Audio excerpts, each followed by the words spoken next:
И здравейте хора, днес ще се видим в моя канал. Днес ще играем в Lower Garden. Да, тази игра ми стана доста интересна преди 2 месеца. Да. И нека да започваме с видеото. Между другото хора, можете да ударите по едно лайкче на това видео, така че не ми пречи, така че да започваме. Днес ще правим доста работи, като например ще ви покажа моята градина, която изглежда доста яко. Между другото, ми пишете долу в коментарите 0 от 10 каква ми е градината. Да, и така. От динозавърски апдейт хора получих едно растение, което се нарича Фолкстар. И това и си крафнах Гранд Вулкан. Да. Тук имам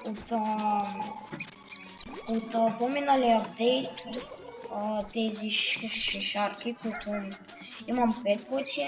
Да. От новия апдейт имам Sugar Blaze, което е митично растение. И хора успях да взема Boom-Blossom, да, и така. Между другото хора, ако не знаете, имам TikTok профил. Можете и да ме последвате там и така. Днес какво ще правя? Значи хора, като цяло ще ви разгледам, като цяло ще ви покажа моята градина и петовете и така.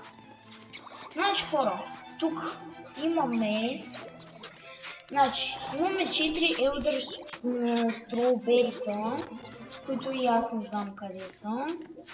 Имам 4 Ембър Лили, ето го тук и ето тук. Това ми се падна от миналия сезон и така.